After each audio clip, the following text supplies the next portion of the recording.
एक सीकर ने पूछा है, नार्सिसिस्ट जली कटी बातें बोलकर झगड़ा करके जीना मुश्किल कर चुका है। इसके इस तरह रोज रोज झगड़ा करने पर क्या करें? देखिए, मैं आपके सामने एक एग्जांपल देता हूँ। जैसे मान लीजिए कि आपके सामने कोई एडवर्टीजमेंट चल रहा है। वो फिल्म का एडवर्टीजमेंट है और फिल्म में एक बहुत अच्छा गाना चल रहा है।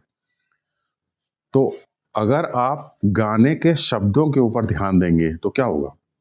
आप गाने के शब्दों के ऊपर ध्यान देंगे तो आप गाने के रोमांटिसिज्म में खो जाएंगे। आप पुरानी यादों में खो जाएंगे। लेकिन अगर आप गाने के शब्दों के ऊपर ध्यान नहीं देंगे, बल्कि गाने के मोटिव के ऊपर ध्यान देंगे, गाने के इंटेंशन के ऊपर ध्यान देंगे कि ये क्यों गाना चल रहा है, तो आप गाने के शब्दों में नहीं खोएंगे, बल्कि आप ये देख पाएंगे कि ये गाना इसलिए चल रहा है ताकि आपको 3 घंटे के लिए टिकट बेच करके आपको फिल्म में दिखाया जा सके फिल्म को, और आपसे पैसे लिए जा सकें। तो आप जुडिशियसली इस बात का फैसला करेंगे कि आपको फिल्म देखने जाना है कि आपको फिल्म देखने जाना नहीं है, क्योंकि आप अपने माइंड से इस बात को डिसाइड कर रहे हैं, अपने हार्ट से नहीं। तो अगर आप गाने के शब्द को सुनेंगे तो आप अपने हार्ट से यानी अपने इमोशन से गाने को रिस्पॉन्ड करते हैं। और अगर आप गाने को अपने माइंड से देखते हैं तो फिर आप गाने के मोटिव को देखेंगे, गाने के इंटेंशन को देखेंगे, और तब अपने इमोशंस में नहीं खोएंगे, बल्कि आप अपने विवेक के अनुसार फैसला लेंगे कि ये गाना आपको क्यों सुनाया जा रहा है। आप गाने के शब्दों में खोने की बजाय प्रश्न ये अपने आप से पूछेंगे कि आपको ये गाना क्यों सुनाया जा रहा है, और उसके हिसाब से अपने विवेक के अनुसार फैसला लेंगे कि आपको फिल्म देखने जाना है कि आपको फिल्म देखने नहीं जाना है। ठीक ऐसा ही नार्सिसिस्ट के साथ है। नार्सिसिस्ट जब आपसे कोई बात करता है तो उस बात के 3 तल होते हैं। उन तीनों तलों को हमें समझना होगा। पहला तल है उसकी बातों को शाब्दिक तौर पर लेना, लिटरल सेंस में लेना। अब अगर नार्सिसिस्ट की बातों को आप लिटरल लेवल पर लेंगे तो क्या होगा? लिटरल लेवल पर लेंगे तो आप इसका मतलब अपने इमोशंस या अपने हार्ट से, हृदय से आप उसकी बात को सुन रहे हैं, अपने हृदय पर उसको ले रहे हैं, अपने इमोशनल माइंड से आप उसको इंटरप्रेट कर रहे हैं। आप आप अपने लिम्बिक सिस्टम से उसको इंटरप्रेट कर रहे हैं, अपने इमोशनल माइंड से उसको इंटरप्रेट कर रहे हैं। जब इमोशनल माइंड से इंटरप्रेट करेंगे तो क्या होगा? इमोशंस की स्पीड बहुत ज़्यादा होती है, तो आप तुरंत रिएक्ट करेंगे। आप भी उसी झगड़े के हिप्नोटिज्म में खो जाएंगे, आप भी वैसे ही बोलने लग जाएंगे, आप भी झगड़ा करने लग जाएंगे। तो नार्सिसिस्ट से जो लोग झगड़ा करते हैं वो उसकी बात को शाब्दिक तौर पर लेते हैं, लिटरल सेंस में लेते हैं, और शाब्दिक तौर पर लेने की वजह से वो उसके हिप्नोटिज्म में खो जाते हैं और नार्सिसिस्ट के साथ झगड़ा करने लग जाते हैं। तो ये तो है पहला तल। दूसरा तल है नार्सिसिस्ट के बातों के इंटेंशन को देखने का तल। जब आप नार्सिसिस्ट के शब्दों को, आप शब्द जो वो भी बोल रहा है, जली कटी बात सुना रहा है, पुरानी पीछे जो गुजर चुकी हैं बातें उनको उखाड़ रहा है, गड़े मुर्दे उखाड़ रहा है, उन शब्दों के ऊपर ध्यान देने की बजाय उसने वो शब्द क्यों बोल रहा है इसके इंटेंशन के ऊपर ध्यान देंगे। तो इसका मतलब आप अपने इमोशनल माइंड से या लिम्बिक सिस्टम से आप उसके शब्दों को नहीं सुन रहे हैं, आप अपने इंटेलेक्चुअल माइंड से आप उसके शब्दों को सुन रहे हैं, यानी आप अपने प्री फ्रंटल कॉर्टेक्स से आप उसके शब्दों को सुन रहे हैं। तो प्री फ्रंटल कॉर्टेक्स क्या होता है? वो एक समय के लंबे टाइम इमेमोरियल से डेवलप होता हुआ आया है। तो आपका जो इंटेलेक्चुअल माइंड है लंबे समय से डेवलप होता हुआ आया है। तो आप अपने विवेक के अनुसार फैसला लेंगे। जब आप अपने विवेक के अनुसार फैसला लेंगे तो आप ये जब आप अपने विवेक के अनुसार फैसला लेंगे तो आप ये देखेंगे कि नार्सिसिस्ट क्यों आपसे झगड़ा कर रहा है। तो आपको पता चलेगा कि वो झगड़ा इसलिए कर रहा है क्योंकि उसकी ड्रामा क्रिएट करने की नीड है। तो आप ड्रामा क्रिएट नहीं करेंगे क्योंकि आप उसके इंटेंशन को देख रहे हैं, आप उसके शब्दों को नहीं देख रहे हैं। आप जानते हैं कि वो ये शब्द क्यों बोल रहा है आपसे। वो इसलिए बोल रहा है ताकि आप उससे झगड़ा करें, और झगड़ा करने के बाद उसकी ड्रामा करने की नीड पूरी हो सके और वो आपको कंट्रोल कर सके। तो आप जब ये बात समझ जाते हैं तो आप उसके मोटिव को आप देखते हैं, आप उसके इंटेंशंस को देखते हैं, आप उसकी नीयत को देखते हैं कि किस नीयत से वो आपसे बातचीत कर रहा है, किस नियत से आपको जली कटी बात सुना रहा है।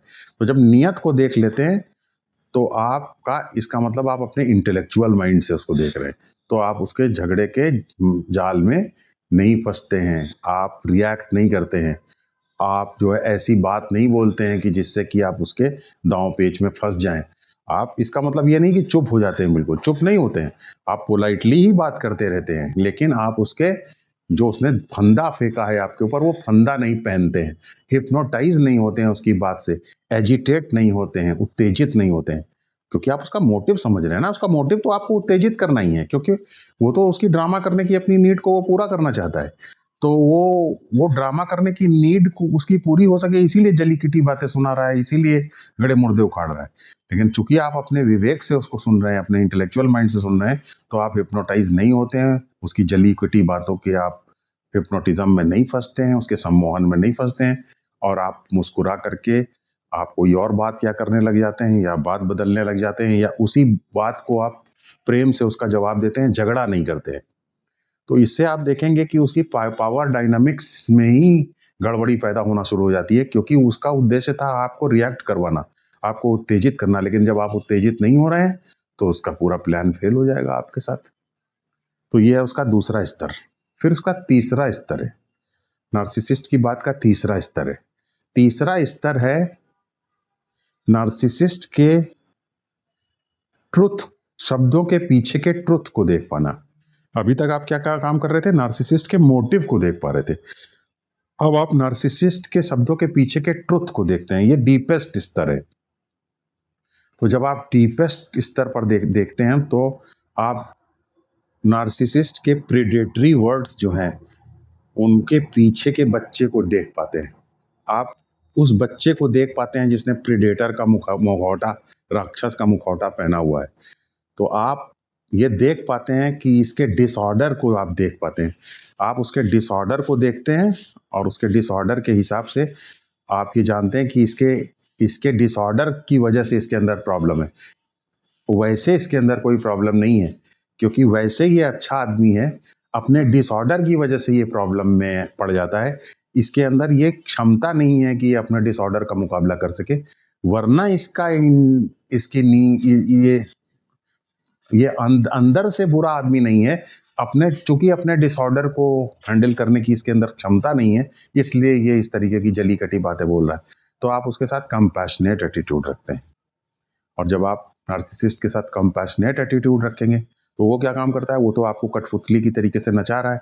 आप क्या का एटीट्यूड क्या है, आप कंपैशनेट हैं।